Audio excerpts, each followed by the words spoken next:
Buenos días a todos, muchas gracias por su presencia y continuamos con este ciclo de conferencias centrales a comités sectoriales de América y en esta oportunidad cerramos el ciclo de la matriz energética con la parte ya no de las generaciones de energía.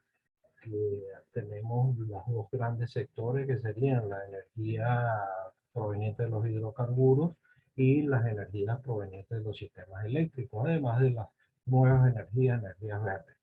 Pero estas dos son las dos grandes. Ahora, la gran pregunta que se hizo durante este ciclo era ¿y qué tal o qué sucede con el consumo de energía? Un análisis en dónde están los centros de consumo de energía, los centros de necesidad de energía. Para eso tenemos aquí la presencia del ingeniero Álvaro Llaver, quien, déjenme compartir, poniéndolo para verlo yo.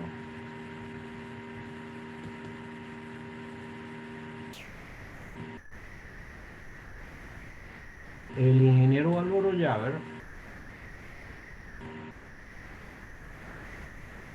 como tengo un solo computador ahorita, como ustedes saben, se me enreda la presentación. Álvaro Llaver Oltra, ingeniero electricista de la Universidad Simón Bolívar en Caracas, es profesor universitario, gerente y consultor de empresas.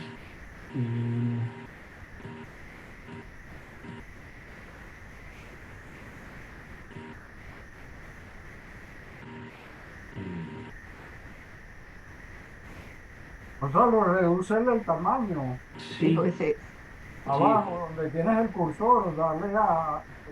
yo sé. Lo que tengo es el problema de que estaba preparado para la imagen teniendo dos pantallas y no tengo dos pantallas. Ya estoy. Marca ahí 100. Ahí está. No, No, lo pusiste en 120. lo pusiste en 120, sí. Exacto. Ok. Ahora sí. El ingeniero es ingeniero electricista, Universidad Simón Bolívar. En la Universidad Simón Bolívar hay que distinguir entre ingeniero electricista e ingeniero electrónico. Ingenieros electrónicos trabajan con electrones, los ingenieros electricistas trabajan con electrones de este tamaño. Fue un chiste que oí alguna vez. Trabajan con las cosas grandes de la electricidad, con estudios de posgrado en gerencia de empresas, tanto en la USB como en el IESA, en la Dirección de Empresas Públicas, avalado por la Universidad Complutense de Madrid. Experiencia de 34 años en el sector eléctrico venezolano y colombiano, tanto en empresas públicas como desempeñándose en el área de planificación, de distribución, comercialización, distribución, aseguramiento y aseguramiento de ingresos, desarrollo de negocios, planificación estratégica, proyectos, mayores energía. O sea, ha trabajado todas las áreas de la gerencia de la electricidad. Profesor universitario de la Cátedra de Gerencia del Cambio y consultor de empresas. Miembro de la Comisión de Energía de la Academia Nacional de la Ingeniería de la Vida. Es autor del estudio Transformando con visión de futuro. Propuestas para la recuperación, transición y transformación de la industria eléctrica. O sea, nadie mejor que el ingeniero Álvaro Llaver para hablarnos de esta visión de consecuencias del pasado y del presente de la energía eléctrica y cómo se ve el futuro. Dicho todo eso, déjenme detener mi presentación y le damos la bienvenida al ingeniero Álvaro Llaver. Adelante, Álvaro. Muchísimas gracias por la invitación. Gracias. Volumen, Álvaro.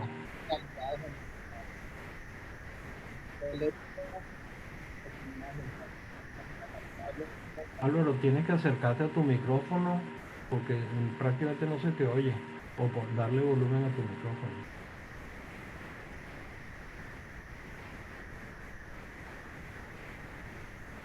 Ahora se escucha. Sí, Sí, ¿Pueden visualizar la pantalla? sí.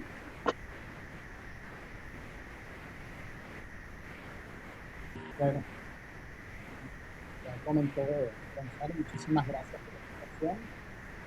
Y vamos a hablar un poquito de las necesidades energéticas de Venezuela, del pasado, el presente y el futuro. Entiendo que son 30 minutos de presentación, ¿correcto? Álvaro, nuevamente te alejaste del micrófono. Que hay un ruido por allí, no sé qué.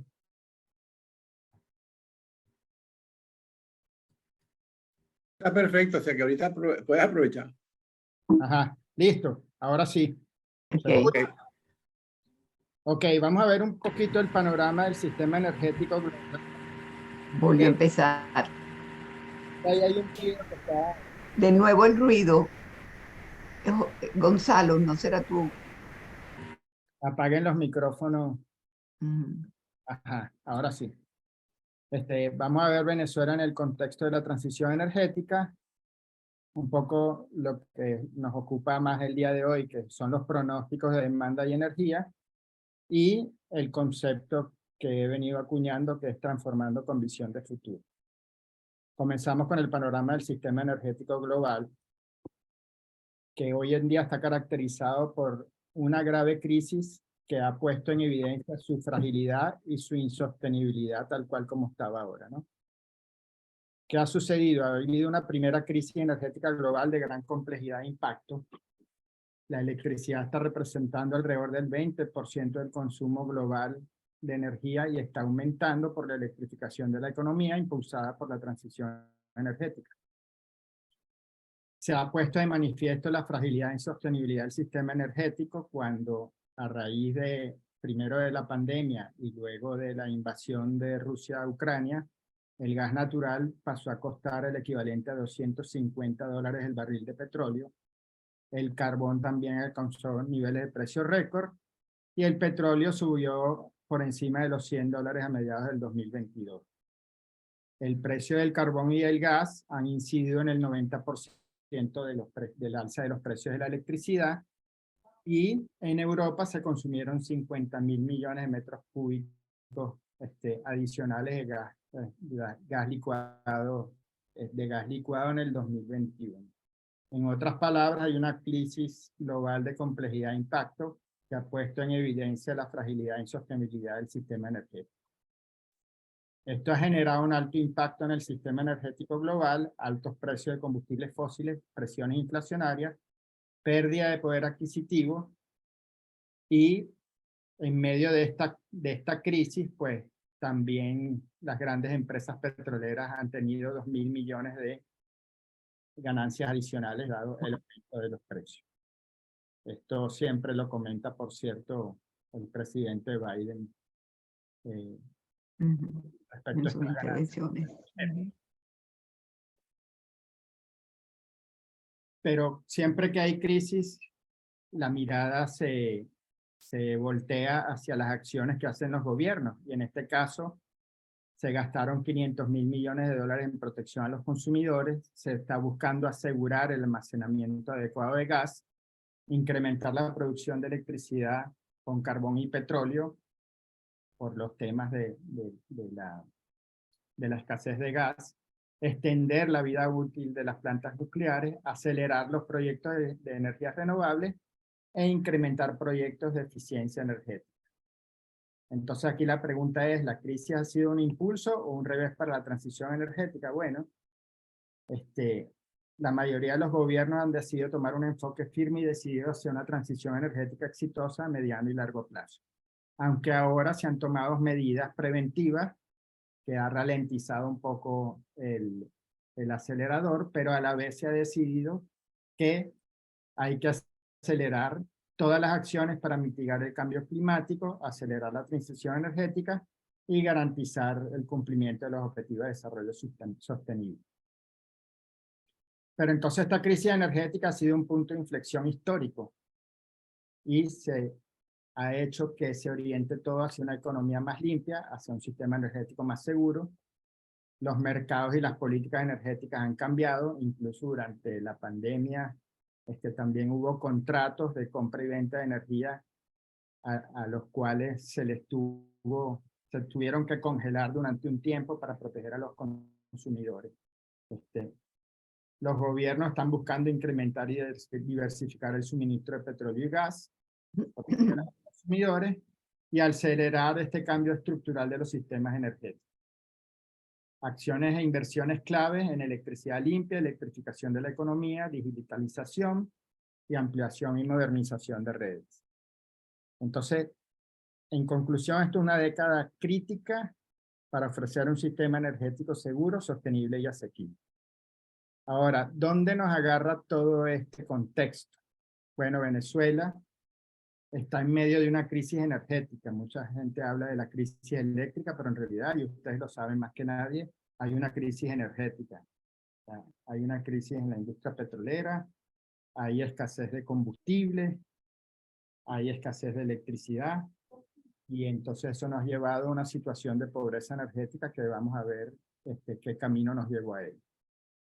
En el año 99, Venezuela estaba llegando tarde al proceso de desregulación de la industria eléctrica, lo cual fue paralizado, y hubo una indefinición regulatoria entre los años 98 y 2007. Después pasamos en el 2007 a una etapa de estatización y reorganización, y en el 2010 se introdujo un modelo de gestión socialista en la industria eléctrica.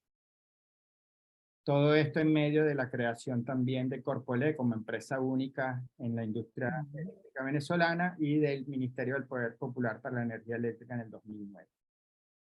Y se produjeron reconocidas 4 crisis eléctricas en el 2003, en el 2010, 2013 y 2016. ¿Pero dónde nos ha llevado eso? Un estado de pobreza energética que está caracterizado por la indisponibilidad de la energía, la falta de acceso, donde hay servicios precarios e incluso ha habido migraciones internas por la falta de servicio eléctrico en algunas poblaciones. En otras palabras, el desarrollo económico y el bienestar social están comprometidos hoy en día en Venezuela por la falta de energía. Y ahora esto es lo que tenemos. Tenemos una empresa tradicional, monopólica, estatal e integrada verticalmente, manejada por una empresa pública que es Corpoelec, que maneja todas las funciones de la industria y del servicio eléctrico y que es la que atiende a los usuarios. ¿Qué ha sucedido entonces con la demanda en Venezuela? Bueno, podemos ver que entre el año 96 y el 2013 se mantuvo una tendencia ascendente en la demanda, con ciertos retrocesos asociados a las crisis eléctricas del 2006, del 2010, del 2003, pero se alcanzó un máximo en el año 2013 de 18.696 megavatios en medio de una crisis eléctrica también ese año, y de ahí en adelante viene toda la debacle económica del país y de la industria eléctrica venezolana que nos lleva hoy a niveles de los 12.400 megavatios. Esto quiere decir que estamos a niveles del año 2001 y que hay una brecha de 6.296 megavatios con respecto a la máxima demanda que se produjo en el 2013. La demanda entonces ha disminuido en un 34%. Según datos oficiales, hay una capacidad instalada de 35.000 megavatios, donde el 48% corresponde a las hidroeléctricas y 52% a las termos, pero hay una indisponibilidad de esa capacidad del 58%. Eso quiere decir que no hay capacidad para servir sino el 76% de la demanda de energía eléctrica. Si lo vemos acá, vemos que si la capacidad disponible ronda entre los 9.500 y los 10.700 megavatios, hay una brecha que está entre 2.700 y 2.900 megavatios para suplir la demanda. Y por eso es que todos los días hay racionamientos de energía, hay demanda no servida y hay sectores donde el servicio es muy precario y está sujeto a sucesivos apagones y constantes fallas en el servicio. La evolución de los apagones en Venezuela, vemos como ya tiene una tendencia muy ascendente desde el año 2019 y ya tenemos 233.000 apagones en el año Diario. 2022. ¿Qué quiere decir eso? Que nuestro sistema eléctrico nacional tiene muy baja confiabilidad y que hay una gran parte de la demanda insatisfecha. ¿Cómo está el servicio? Hay una valoración negativa del 62% de los usuarios con el servicio, 13% dice que hay fallas diarias, 47% por lo menos una falla a la semana y mensualmente 60% de los usuarios tienen fallas de servicio. 73% casi han reportado daño o pérdida de electrodomésticos, 82% han reportado cortes de servicio. No conoce la tarifa un 70% de los usuarios. Aquí estoy poniendo fallas del ABA 95% porque ya vamos a ver más adelante que la digitalización y la comunicación es fundamental para tener un sistema eléctrico que realmente pueda funcionar en estas épocas. Y cobras para abastecer la gasolina un 85%. Aquí se refleja lo que hablábamos de que es una crisis energética y no solamente una crisis eléctrica. En otras palabras, una gestión comercial que está colapsada, demanda insatisfecha y la crisis energética de la que hablamos. Venezuela tiene la tarifa más baja de toda América Latina, que No tenemos luz. ni siquiera los costos de producción. Es donde se subsidia más en el país de Latinoamérica, donde hay más subsidio a toda el área energética. De hecho, en el año 2013 se computaron 36.000 millones de dólares, que representó el 16% del PIB, 10.6% del PIB dedicado a el subsidio petrolero, gasolina, etcétera, 2% al gas natural y 3% a la electricidad. Pero mantener la energía subsidiada conlleva a unos altísimos costos, como todos sabemos. Pero ese es otro problema a resolver. En cuanto a intensidad energética, somos un país muy poco eficiente. De hecho, aquí grafiqué pues, dos países como Estados Unidos, Alemania, pero a la vez lo acompañé Chile y Colombia. Todos tienen una tendencia a la baja, es decir, cada vez necesitan menos energía para generar riqueza y nosotros cada vez necesitamos más energía para generar riqueza.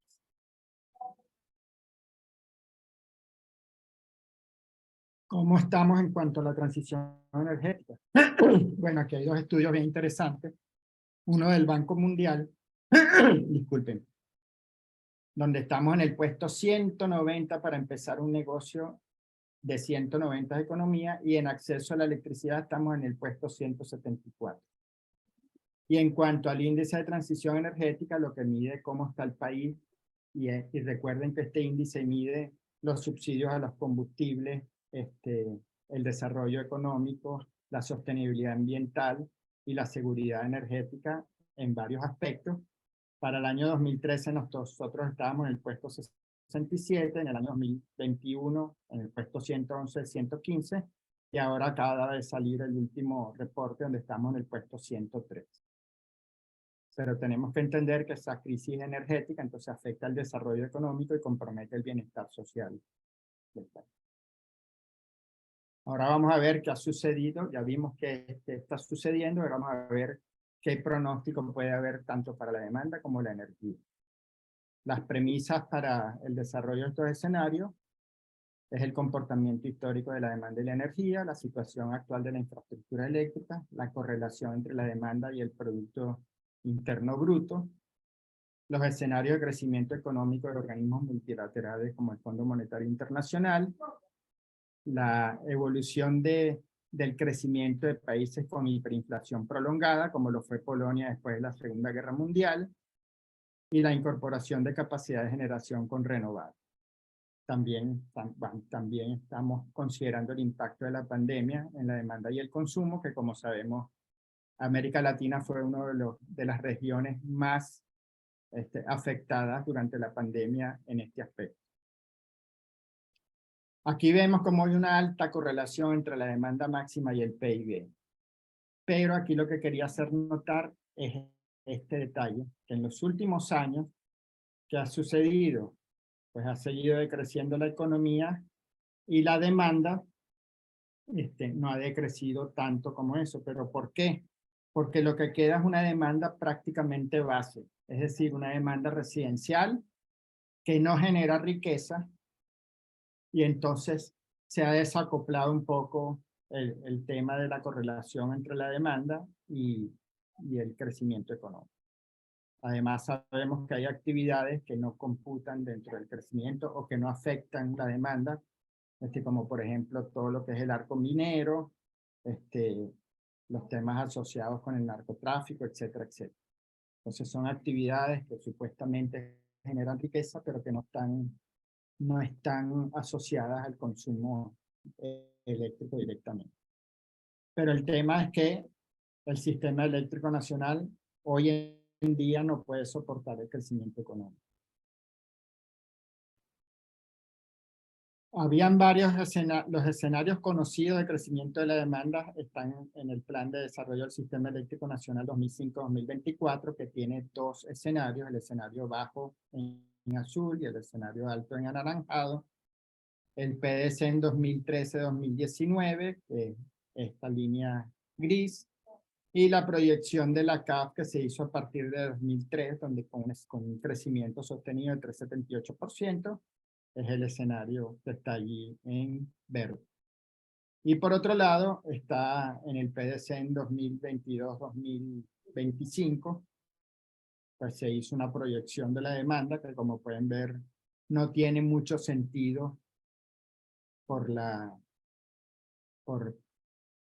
forma en que se pone a crecer la demanda instantáneamente, casi con un 3% durante los 3 primeros años y 6% durante todo el resto de los años hasta el 2030, 2040. Ya vamos a ver por qué eso no tiene sentido. Pero ¿qué es lo que sucede cuando añadimos nuestra demanda a esto? ¿Qué podemos ver? Que la demanda se venía comportando según el escenario bajo del PDC en 2004-2025, perdón, 2005-2024, y con la proyección que había hecho la CAF. Es lo más cercano que tenemos a cómo venía comportándose la demanda hasta el año 2013, donde sucede el desacople de la demanda con respecto a los escenarios. Pero eso nos deja con una brecha de 13.000 megavatios respecto al escenario bajo, al más bajo, y de 21 megavatios con respecto al escenario más alto.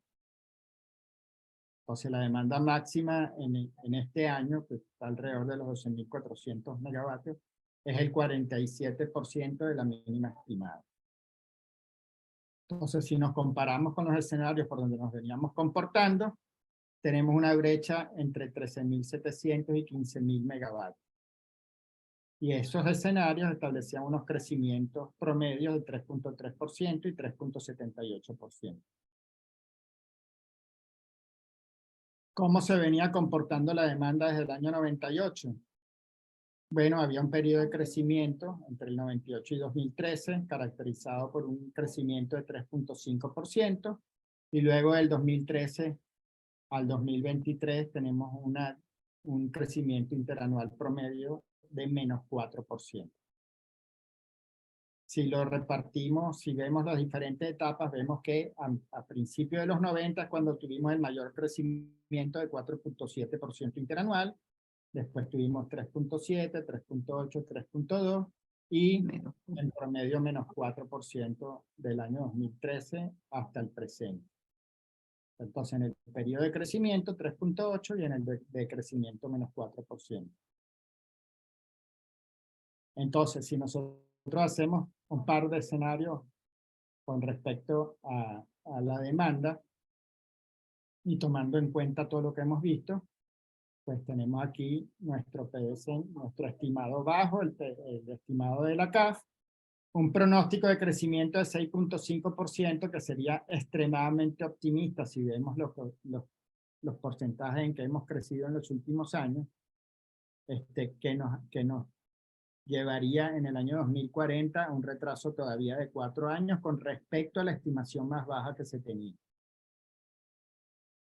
Un pronóstico de la CAF de crecimiento de 3%, que sería el de 3,5%, que sería el amarillo, que nos dejaría con un retraso de 19 años en el año 2040 respecto a la estimación más baja. Y lo que yo daría como más probable, que es un pronóstico combinado, donde estamos estableciendo unos primeros años de un crecimiento más o menos del 3.5%, luego unos 5 años de 6%, para luego volver a un 3%, y eso nos llevaría a un retraso de 16 años en el 2040 con respecto a la estimación más baja.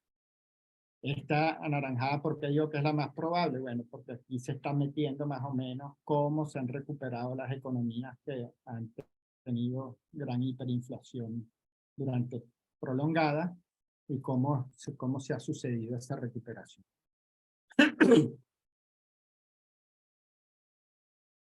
Eso en cuanto a la demanda. En cuanto a la energía, tenemos un caso similar. Llegamos a producir 132.531 gigavatios hora en el año 2013, el año de mayor demanda.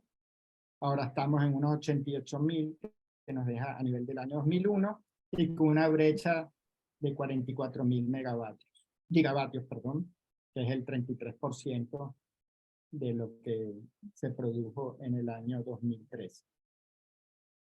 Igualito el comportamiento de la energía, tenemos promedios de 4.4, 3.5, 4.6, 2.7 y menos 4.4 en el último periodo.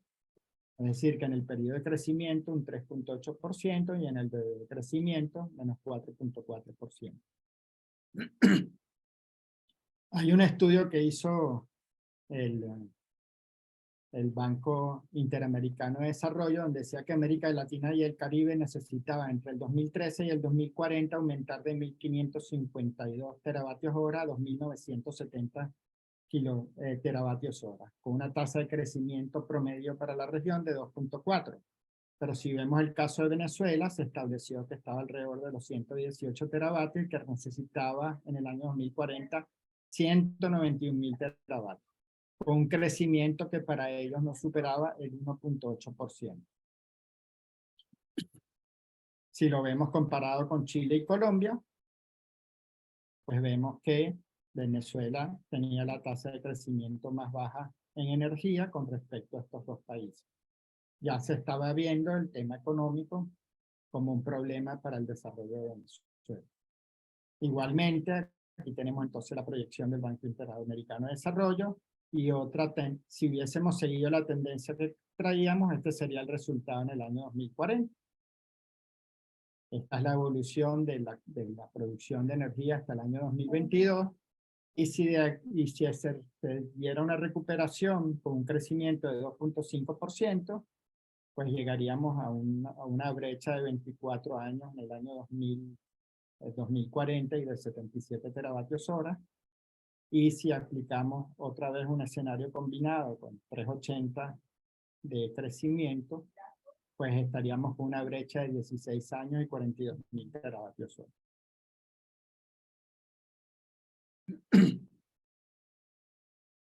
Tomando en cuenta este escenario, y si no incorporamos renovables, si nos seguimos con la misma matriz energética que tenemos, de un 51% de energía de térmica y 49% hidráulica, este sería el desarrollo que tendríamos. Esta es la demanda, y tendríamos que tener por lo menos entre un 30 y un 40% de capacidad firme extra, y el crecimiento de la capacidad instalada tendría que ser de unos 19.000 megavatios para este escenario. Y llegaríamos a una demanda de 37.400, de 37 megavatios. En este escenario tendríamos una capacidad hidro de 18.000 y una termo de 19.000. Habrían que agregar unos 4.600 megavatios y unos 5.000 megavatios. La capacidad instalada de 26.000 y una capacidad nueva de 16.000 a 20.000 megavatios. Y en este caso donde estamos poniendo que por lo menos un 10% se desarrolla de energías renovables, entonces la composición sería la siguiente: habría que agregar unos 3.750 megavatios renovables, unos 2.000 de termoeléctrica y por supuesto recuperar una buena cantidad de la capacidad que tenemos actualmente. Bueno, eso sería las necesidades de Venezuela en cuanto a demanda y en cuanto a energía, pero ¿cómo se puede afrontar esto? Bueno, hay unos retos a nivel mundial que tienen que ver con el cambio climático y la transición energética, con los desarrollos macroeconómicos y políticos, con el advenimiento de la industria 4.0, que tiene grandes exigencias sobre el sistema energético. Hay que ver el impacto socioeconómico que tiene la transición energética y la crisis energética global, como ya lo vimos anteriormente. Pero hay que convertir estos objetivos de desarrollo sostenible en acción. Pero también tenemos que tomar en cuenta para qué queremos el sistema energético y para quién. Entonces, aquí hay que ver muy en detalle que el consumidor de energía eléctrica ha cambiado de una manera radical. El usuario evoluciona y se aceleran los cambios en la industria. Esto es producto de una investigación que hizo Ernst & Young en 17 países y más de 34.000 consumidores, y ellos lo llaman el advenimiento del omnisumer, que es una persona que trabaja desde casa, es una herencia de la pandemia, quiere la energía a su manera, está comprometido con la sostenibilidad, son digitales por defecto y tienen grandes expectativas de desarrollo sostenible. Entonces, las actitudes de los consumidores están cambiando y por tanto los proveedores deben adaptarse. Esta persona no es un prosumer porque no solo consume y produce electricidad, sino que también transporta electricidad, almacena, gerencia su electricidad y controla y gerencia el flujo de energía sostenible. Algunos datos: el 42% prefiere opciones de pago por adelantado, el 20% estudian o trabajan desde casa, quieren la energía a su manera, 86% están dispuestos a generar su propia energía, y 80% prefiere las transacciones digitales y solo personales si es necesario. ¿Cómo podemos hacer en Venezuela? Pues hay que hacer un marco estratégico que nos lleve a rediseñar el paradigma regulatorio, es decir, esto incide en lo que es la estructura del sector, tiene que cambiar. Hay que instalar la infraestructura habilitadora, ya sabemos cómo está la infraestructura eléctrica, entonces el sistema eléctrico necesita atención y necesita adaptarse a estas nuevas realidades. Hay que redefinir la experiencia del usuario. La misma crisis ha hecho que mucha gente instale sus propias plantas, que quiera manejar su energía, y que por ese lado, por el lado de la necesidad, también se está acelerando los cambios en el usuario venezolano. Y evidentemente adoptar nuevos modelos de negocio. Y este sería el marco estratégico para esa transformación. Tenemos que establecer, transformando con visión de futuro, esa ruta, tomando en cuenta también todo el paradigma de sostenibilidad, los objetivos de desarrollo y lo que plantea la transición energética. Pero por otro lado, en nuestro país tenemos que cambiar nuestra visión de la administración pública. Pues el enfoque que tenemos de los servicios públicos es un enfoque también tradicional, que no está permitiendo que las empresas públicas sean lo eficiente que deberían ser. Al final, a esto se va a parecer el modelo de industria eléctrica futuro, con generación independiente, generación con renovables, a todo lo largo del sistema almacenamiento y con una mezcla de consumidores tradicionales con estos omnisumer y prosumer y los recursos de energía distribuidos también por toda la red. Y así más o menos se va a aparecer una curva de carga del futuro, con la parte eólica, la parte solar durante el día y las baterías durante la noche. Estos son los retos que se imponen también para la generación y despacho de la energía eléctrica.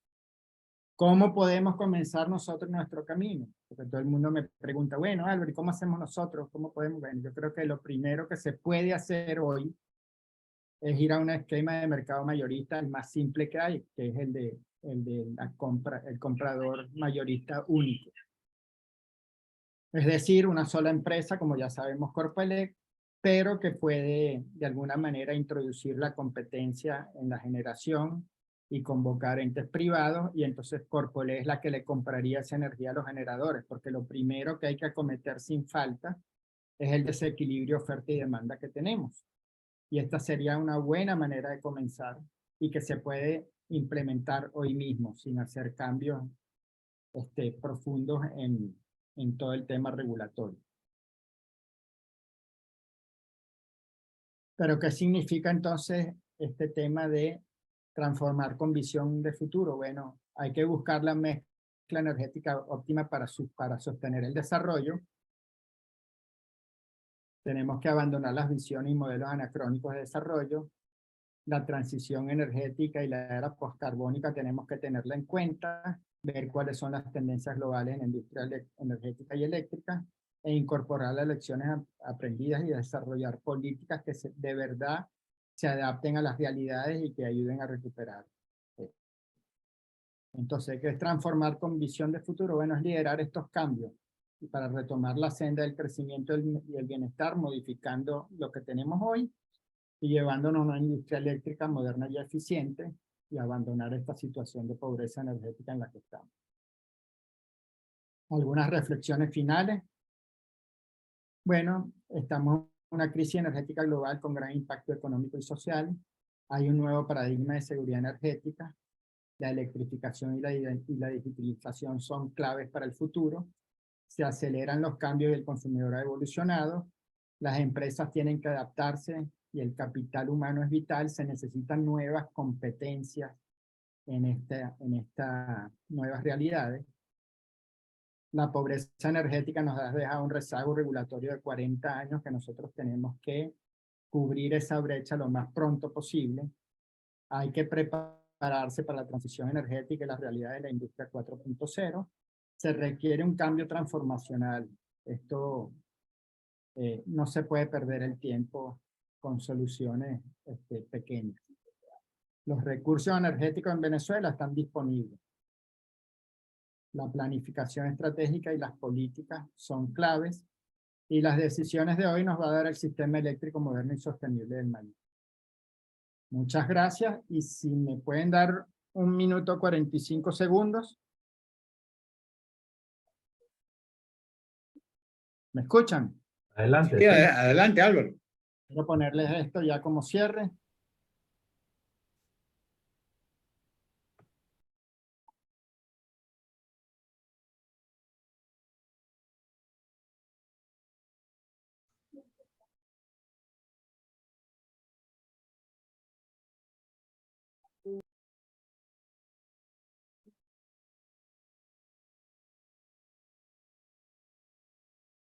Ya va.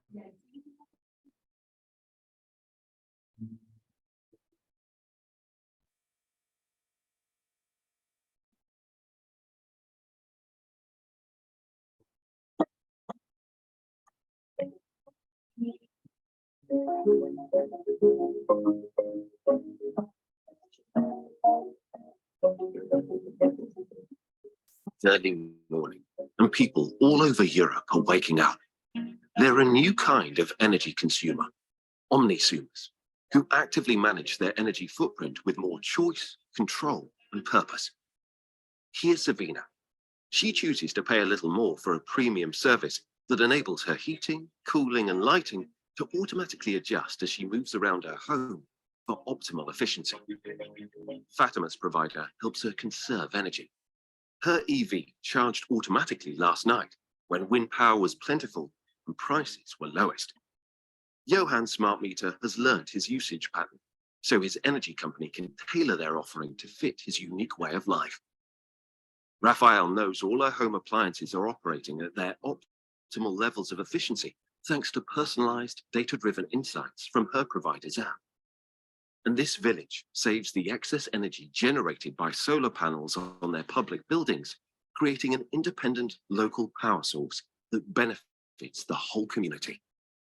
The omnisumers of the 2030s will want choice and control over their energy. And by harnessing the power of data and AI-driven technologies, providers will be able to give it to them, getting closer to customers and forging deeper relationships that last. Together, we'll light the way to a better future for all.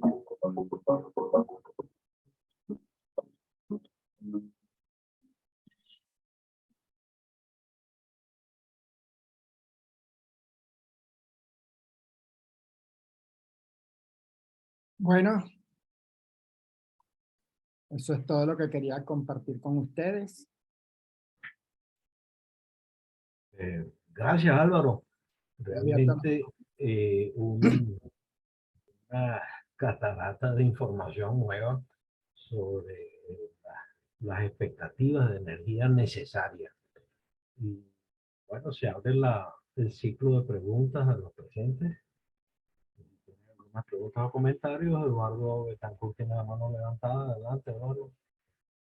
Bueno, mira, Álvaro, primero que nada, felicitaciones. Y de una vez te voy a contratar para el webinar de los viernes, para que hagas esta exposición. Estoy completamente a la orden. Me parece extraordinario. Ahora, yo tengo varias inquietudes con esto. Lograste. Primero que Y le nada, pegaste lo que estaba suelto. el micrófono a Marisol, chico. Ya.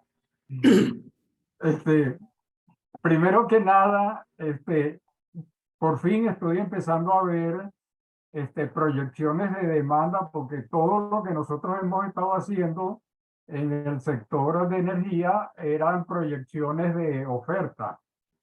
Esa es la primera parte que es bien interesante. Ahora, dentro de esas proyecciones de demanda, yo creo que hay que afinar un poco más el caso de Venezuela, porque, por ejemplo, ahorita está paralizado siderúrgica, ahorita está paralizado todo lo que es aluminio, y eso representa una demanda muy grande de hidroelectricidad. Entonces, esa demanda muy grande de hidroelectricidad, yo no sé, pero dicen que los expertos en esta cuestión que se puede reactivar muy pronto después de un cambio político. Todo el mundo coincide en que hay que tener un cambio político para poder hacer cualquier cosa de esta. Con este gobierno no se va al baile. Ahora, en esa proyección, entonces, de crecimiento hidroeléctrico, esa hidroelectricidad que tú vas a generar para Siderurgia y para las empresas básicas de Guayana, es una electricidad que tú vas a restar para el resto de la población. Ya nosotros, según los estimados de la Shell ha hecho una estimación interesante sobre la correlación que hay entre pobreza y demanda de energía. Nosotros estamos ahorita por debajo de África, en esa parte. Entonces, para poder suplir esa demanda, viendo ya la proyección a mediano y largo plazo, tú necesitarías dos cosas. Una, aumentar la hidroelectricidad, que entiendo que hay un potencial prácticamente, por lo menos para doblarla, la capacidad instalada actual. Pero por el otro vas a tener que depender de las termoeléctricas en una primera etapa y vas a tener que incentivar la parte eólica y solar, que también tenemos unas ventajas competitivas extraordinarias. Dicho todo esto, la gran pregunta que han surgido varias preguntas. La primera, ¿cómo incentivas tú eso que tú estás proponiendo de la generación independiente en un país donde la gente está acostumbrada a que la regulación eléctrica hace que pague el menor precio, como tú lo mostraste muy bien? ¿Cómo políticamente se puede pasar de una situación del precio actual al precio justo en medio de una crisis humanitaria? Entonces, La primera pregunta que surge es, ¿podremos tener ayuda internacional para hacer eso en el sector eléctrico? Porque en el sector hidroeléctrico, porque en el sector termoeléctrico, olvídate que nos van a subsidiar petróleo. Eso es uno de los problemas que hay. Segundo, todo esto requiere una planificación inmensa, hasta tal punto que nosotros en el sector de hidrocarburos estamos proponiendo que no se cree una agencia de hidrocarburos como tenía prevista la ley, sino una agencia nacional de energía que tenga personal bien pagado, que tenga personal bien competente y que tenga personal bien incorruptible, porque aquí van a empezar a jugar una cantidad de intereses económicos que son vitales. Entonces, ¿cómo lograr crear eso si la conciencia política nuestra y la instrucción política nuestra está muy deteriorada también? Y tú lo ves incluso en la manera tan ingenua como se expresan los políticos respecto a la situación energética. Entonces, esas son las inquietudes que hay. Y de nuevo, mira, yo creo que bienvenido, porque es la primera parte de lo que nosotros estamos necesitando, de estimaciones de demanda y de proyecciones de demanda. Bueno, tu pregunta tiene varias aristas. Déjame tratar de... Estaba anotando aquí varias cositas. Tú has dado en el clavo en el sentido de que el tema de la demanda eléctrica no es solamente cuánto, sino también dónde. Entonces, todos sabemos que hacia la región sur, donde está Guri, donde tenemos las grandes presas hidroeléctricas, pues también estaba este núcleo de gran desarrollo de las industrias básicas. En el año 2010, cuando se mandaron a pagar las industrias básicas, eso le cortó alrededor de unos 1.500, un poco más de 1.500 megavatios al sistema.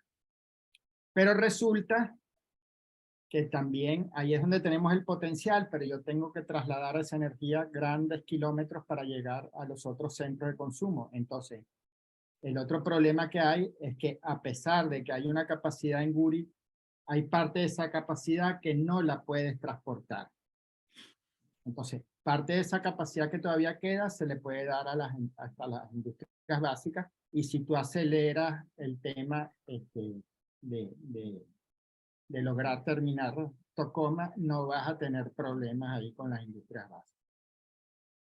Que es un proyecto que está bastante avanzado. Claro, nadie sabe su verdadera situación, pero digamos, eso resolvería el problema de las industrias básicas, que fue la primera pregunta. Ahora, hacia la cola del sistema, sí vas a necesitar las termoeléctricas que tiene. Hay que recuperar las que se pueden, pero lo otro que hay que buscar es que trabajen con gas, que es el combustible de transición. ¿Correcto? Y además, hacia esa cola del sistema, como toda la región centro-norte costera, toda la región norte del país tiene un gran potencial solar, ahí se pueden establecer varias plantas solares que apoyen al sistema, sobre todo a la hora donde hay mayor demanda, que es durante el día, o sea, durante las 2, 3 de la tarde, que se produce el pico de consumo industrial y comercial. Y en ese momento, pues las plantas solares están funcionando en pleno y podrían apoyar al sistema en ese sentido. Esas son ideas que hay. Por otro lado, me hablaste, ¿cómo sustentamos el crecimiento económico a la vez que la gente pues se va de alguna manera?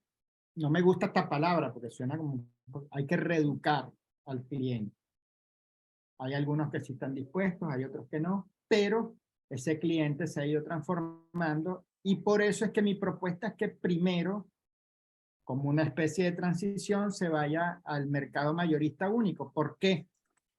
Porque en ese momento es el Estado el que le compra la energía a los generadores. Lo que haga aguas abajo, si quiere seguir manteniendo ciertos subsidios, que deberían ser no constantes, sino que deberían tener una vida útil mientras se recupera la economía.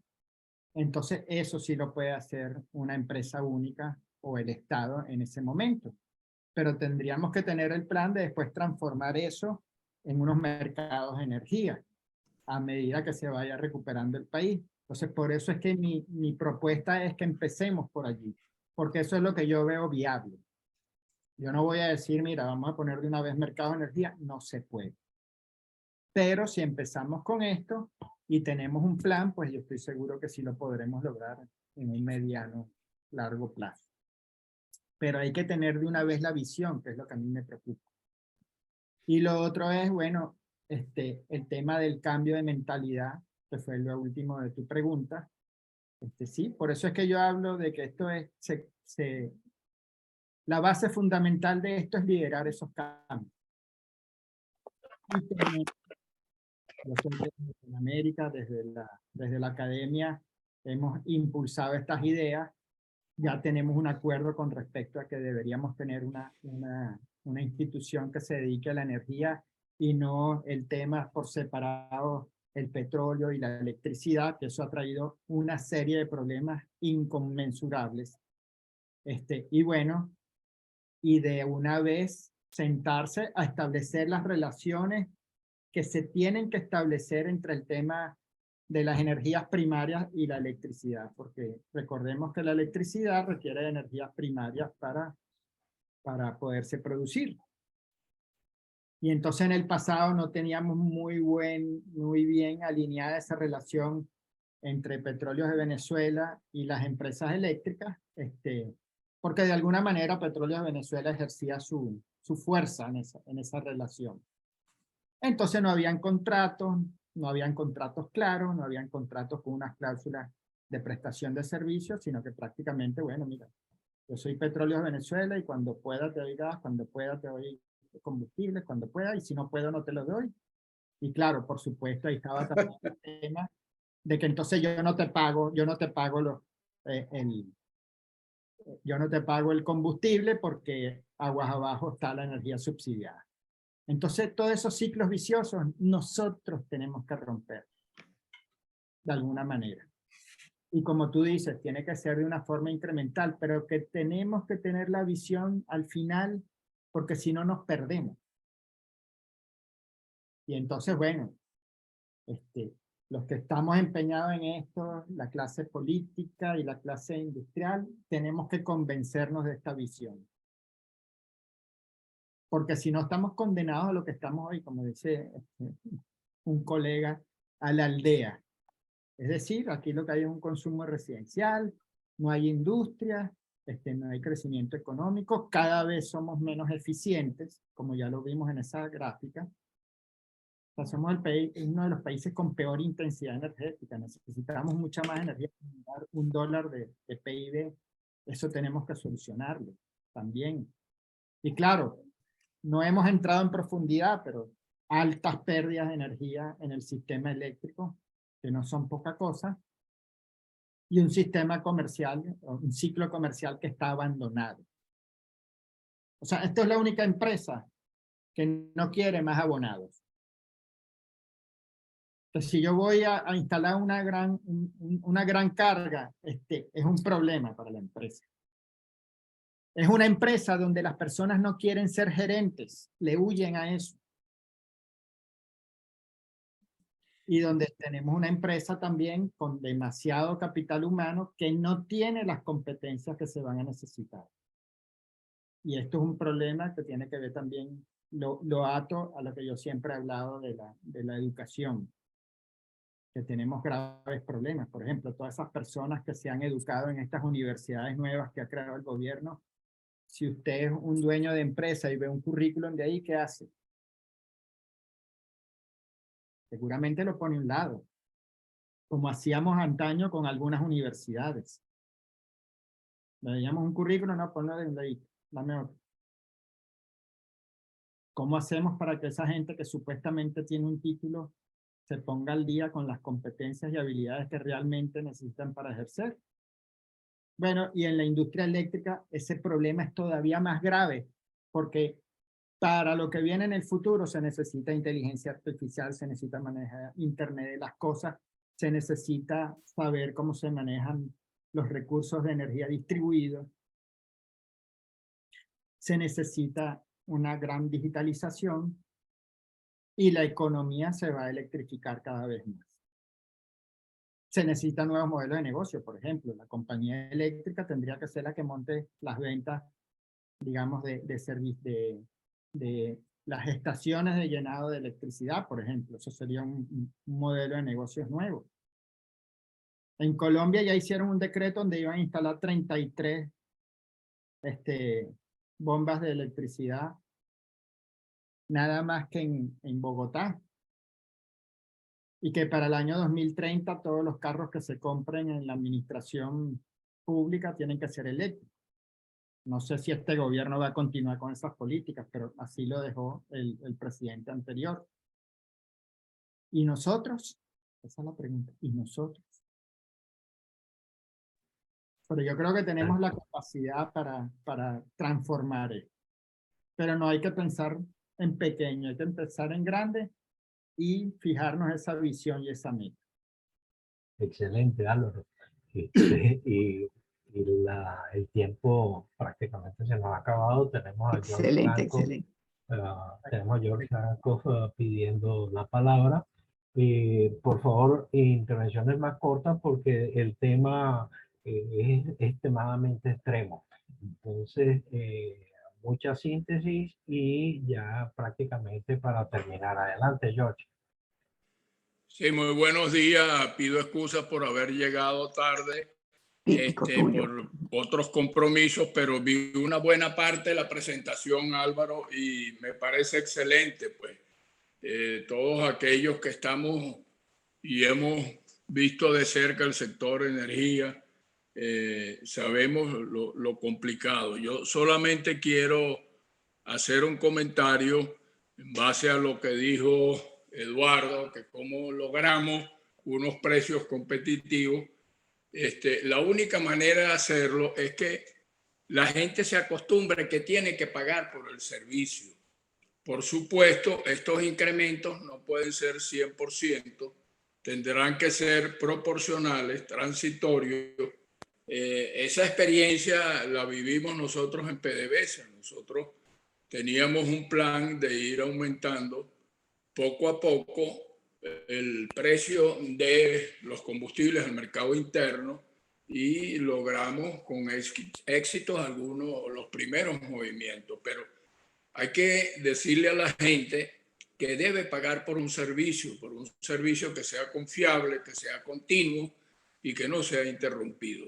Entonces yo creo que esa es la gran labor que tenemos que hacer. Sé que es difícil en estos momentos, bueno, ahorita imposible con la banda de delincuentes que gobiernan el país, pero tenemos que concientizar a la población de que debe pagar por los servicios. Y bueno, tenemos 7 millones o más de venezolanos afuera que de alguna manera están pagando lo que le exigen. Yo no creo que ninguno de nosotros que estamos afuera estamos pidiendo subsidio en los países donde nos encontramos. De manera que ese es mi comentario, que debe haber o se debe crear una estructura de precios al consumidor que sea proporcional y que definitivamente lleguemos al precio, porque nosotros estamos conscientes, hemos hablado de privatización, pero ¿quién va a venir a Venezuela a producir o a tomar el sector eléctrico o alguno de los sectores petroleros específicamente en el mercado interno para tener pérdidas? Entonces yo creo que esa es la gran labor que tenemos que hacer con el pueblo para que verdaderamente todo esto, Álvaro y Eduardo y todos los que hemos presentado estudios, tengan éxito, porque si no vamos a seguir en la misma situación. Ese era mi comentario. Sí. Bueno, voy a hablar de una anécdota y dar un par de comentarios también. Yo recibo como 2 llamadas a la semana desde Venezuela donde me dicen: Álvaro, la luz me subió, esto es increíble, ahora estoy pagando 5 veces más Y yo les contesto, no, ese es el aseo y el relleno sanitario fue el que subió. La energía no ha subido prácticamente. Entonces, hay un ejemplo de que, bueno, estamos en manos de gente que no balancea las cosas. Subieron las tarifas de aseo y de relleno de una manera brutal, pero en cambio lo que es el servicio se ha dejado allí. Y el otro tema es que evidentemente todo esto tiene que ir acompasado con la recuperación económica y con que la gente tenga su capacidad de pago. En el año 98, 99 y hasta el 2003, recuerdo que los estudios que teníamos decían que la tarifa objetivo era más o menos 7 centavos de dólar por kilovatio hora. Hoy en día es menos de 1 centavo. Pero si fueran 10, por ejemplo, 300 kilovatios hora serían $30. Y evidentemente hoy una buena parte del país no podría, imagínense, $30 de electricidad, $30 de agua, $30 de... eso hay que hacerlo de una manera gradual. Y bueno, por eso es que, como dije anteriormente, mi propuesta es, ¿por dónde podemos empezar? Por este lado, donde sí, todavía hay que asumir cierta parte, pero eso tiene que ser transitorio. Hay otra presentación donde yo hablaba de cómo se aplican subsidios en otros países, y por ejemplo en España el subsidio es temporal. Mira, mientras que tú no alcances este nivel de sueldo, de lo que sea, ¿verdad? Entonces te vamos a dar 1 año, te revisamos, otro, y después te lo quitan de nuevo. Entonces, bueno.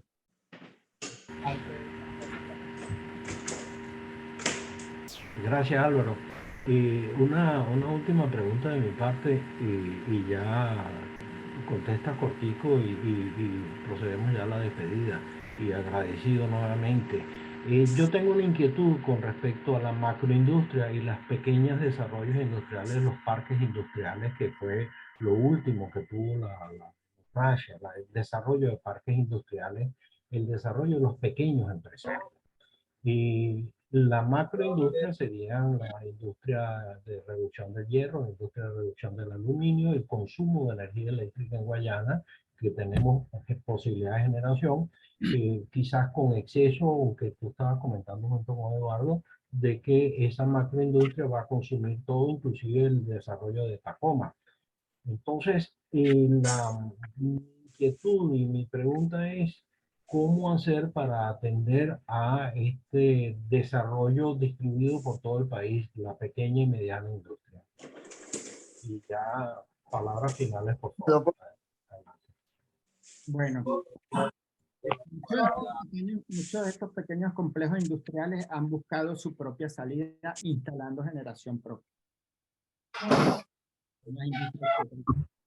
La realidad, como tú sabes, habían más o menos 17,000 suscriptores industriales en Corpoelec, de los cuales ya quedan alrededor de 2,000, 2,500, que además están operando como el 20% de su capacidad de planta. Eso evidentemente es una demanda ahí reprimida que en cualquier momento se puede disparar. Pero nosotros tenemos complejos de generación ubicados en lugares estratégicos. Algunos de ellos habrá que transformarlos completamente y otros. Y como dije, pues soportar esa parte occidental del país con una mezcla de estas plantas termoeléctricas, preferiblemente alimentadas con gas, de ciclo combinado, y bueno, se pueden meter como soporte al sistema también plantas de energía renovable.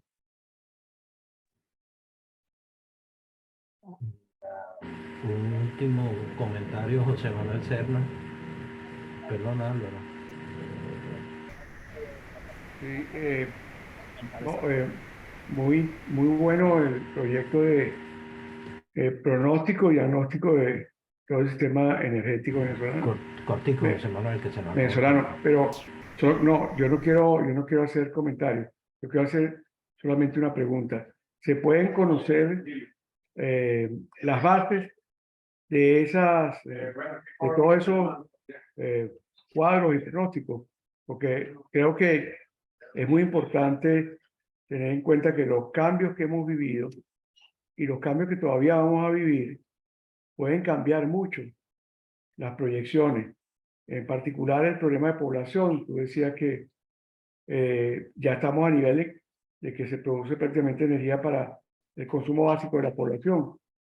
Entonces los cambios que vienen, yo te voy a hacer llegar el foro que tuvimos con Sari Levy esta semana, porque Sari nos dio un foro. Yo voy a seguir en el Comité de Economía, te voy a invitar también para si puedas asistas.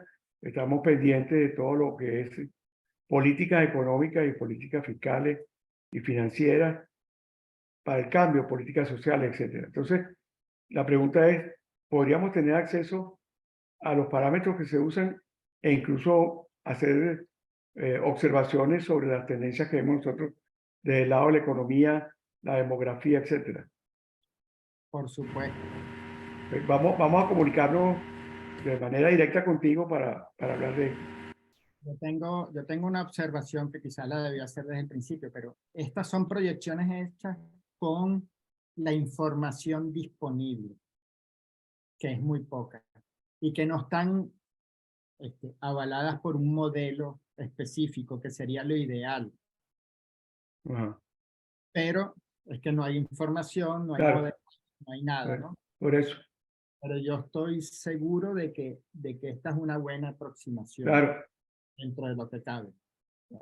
Uno, Ahora, cualquier información es bienvenida. Desde la primera vez que presenté esto, dije, mira, si me dan más información y podemos incorporar más criterios, mucho mejor. Vamos a afinar un poco por ejemplo, el tema del consumo y la base tarifaria y la elasticidad que hay en este momento, que es una elasticidad de precio absurda, porque no hay ninguna sensibilidad al precio, por lo que acabas de mencionar en la anécdota. Son aspectos que hemos trabajado. Yo he trabajado mucho en la parte eléctrica, en la parte en proyectos de inversión para ELCA, etcétera, y trabajé mucho también en base tarifaria. Entonces, todo lo que tú dices me parece que es genial, pero necesitamos irlo aterrizando a los parámetros que se puedan ir encontrando. Y que Sí, se sí. puedan... Ok, gracias. Si hay, por ejemplo, da una proyección de crecimiento económico más acertada de la que yo tengo o basada en mejores criterios, pues eso se incorpora al modelo y se hacen ajustes. Por supuesto, agua más abajo está el tema de cómo se fijan las tarifas, ¿no? Nosotros Exactamente. Las políticas económicas. Sí. Digamos una metodología cost plus, se quería migrar a una fijación de tarifas basada en el desempeño de la empresa, que era lo que estaba en el proyecto del año 99. Bueno, pero eso fue lo que... Bueno, pero muy bueno todo. A mí me gustó mucho. Y muchas gracias. Evitemos la conversación, José Manuel. Disculpe, presidente. Álvaro, nuevamente muchas gracias por la orientación y los comentarios. Unas palabras de despedida ya para terminar, porque se nos acabó el tiempo. Gracias. Bueno, muchísimas gracias. Muchas gracias por invitarme. Muchas gracias por compartir estas ideas. Estoy sumamente abierto a cualquier aporte, a cualquier Gracias. idea que nos ayude a tener luces sobre lo que tenemos que hacer en el futuro. Puede haber gente que piense igual que yo, otras que no tanto, pero bueno, yo creo que eso es lo bueno de esto, ¿no? Que podamos salir al final con una visión conjunta y que todos hablemos el mismo idioma, sobre todo de cara al ámbito político y al ámbito social. Esa es la intención, porque el tema es demasiadas facetas tiene. Nuevamente muchas gracias, Álvaro. Voy a suspender entonces la grabación y te damos las gracias y por supuesto quedas invitado a todas nuestras reuniones.